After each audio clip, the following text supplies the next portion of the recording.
Good morning. My name is Todd Murray, and I'm here to speak to you as a patient partner at the Ted Rogers Center for Heart Research.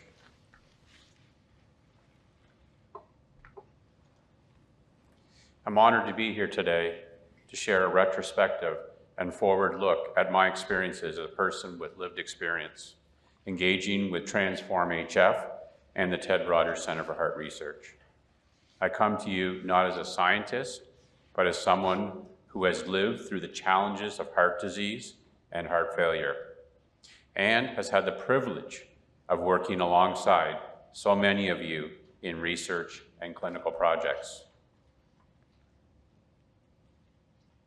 Disclosure, I have no disclosures.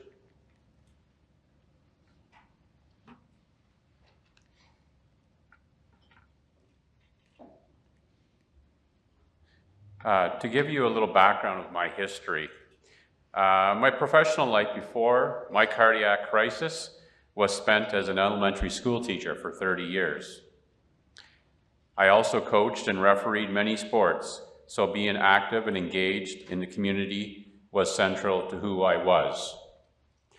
Prior to being a teacher, my main area of research, I actually was working in groundwater transport of contaminant flow in geology. So I kind of made a little bit of a switch in my life, and so this has been a nice fit for me as it brings back the science in my life. My heart journey began with left branch bundle block, atrial fibrillation, and coronary artery disease. And in 2021, I went through a failed PCI and rotoablation, which led to emergency CABG surgery, and the outcome was systolic heart failure.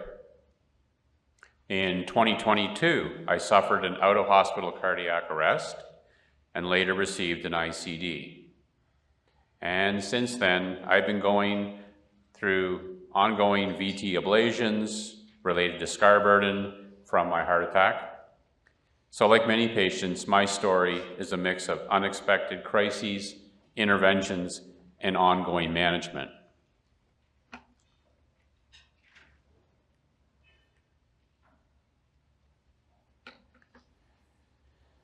So my engagement at UHN and with Peter Monk and TRANSFORM began when a fellow HeartLife member referred me to Anne Seymour.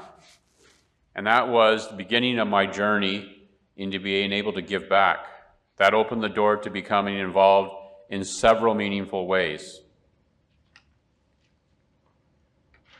I participated in guide reviews, served on seed grant committees, mentored trainees, and attended conferences.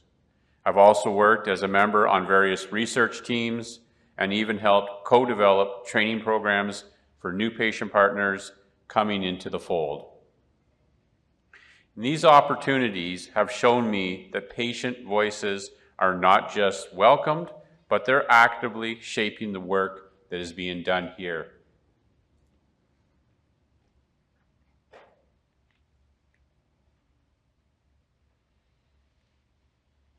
So I'd like to talk a little about what do I get as a patient partner out of my contributions. First, it gives me purpose. Just as once I helped students achieve their goals in the classroom, now I feel I can extend that same sense of purpose into supporting researchers and patients. Secondly, knowledge. The more I learn and the more I can advocate not only for myself, but for other patients and their caregivers. Knowledge truly is power to patients. And thirdly, it's this concept of hope.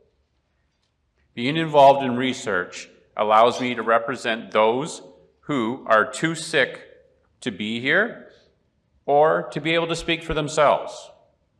I carry their voices with me in every meeting and every project.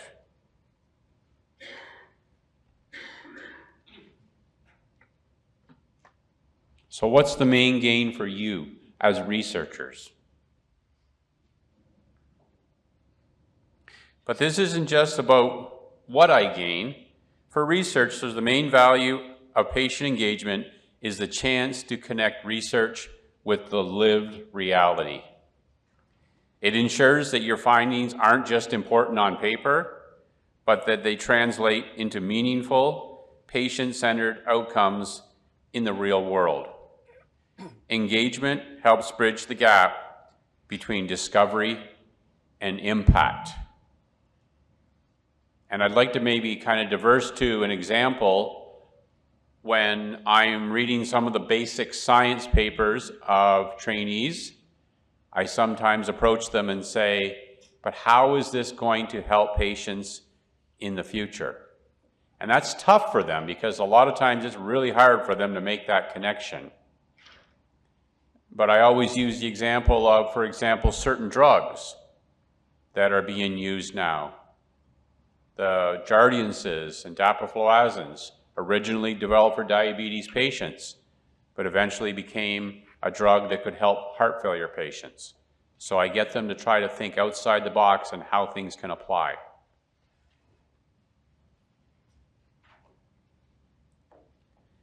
I would also like to give some recommendations from a patient perspective going forward in the next 10 years.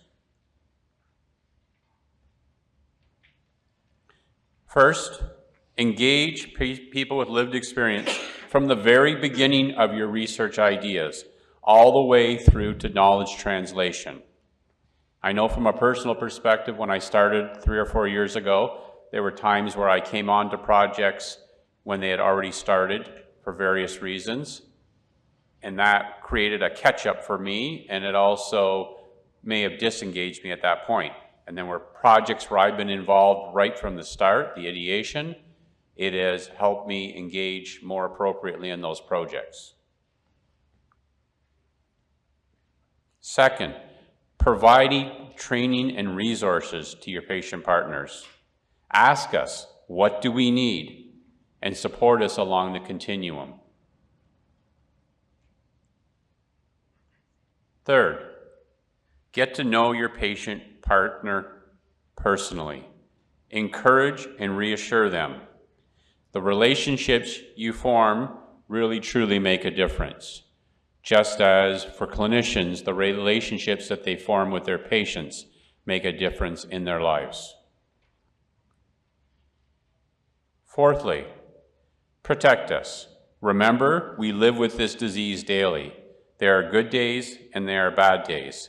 Physical and mental challenges and accommodations may be needed. I'll digress from a personal perspective today. My biggest fear wasn't coming in and speaking in front of you. 2 weeks ago, my biggest fear was, am I going to be able to attend the event? Is my ICD going to give me some more problems like it gave me 2 weeks prior to that and during the medication adjustment? So those are the things where our disease affects our ability to give, and some of us have to overcome those barriers both physically and psychologically.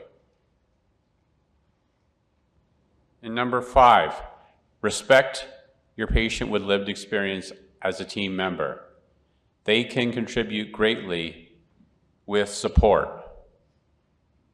And I would say you would be surprised. I know when you go to select your patient partners, you may look for certain criterias, but you would be surprised at what somebody can give if you just provide them with the resources and opportunities to give back. So finally, I would like to end on a very personal note. On behalf of all patients living with heart disease and heart failure, I want to thank you, the trainees, support staff, researchers, doctors, for everything that you do. Your work directly translates into hope and encouragement for patients and families. It allows us to live longer, better, and more meaningful lives. And from me personally, a heartfelt thank you to everyone at the Ted Rogers Center for Heart Research and TRANSFORM HF for supporting me along my journey. I am deeply grateful, and I look forward to continuing to contribute with these amazing teams. Thank you very much.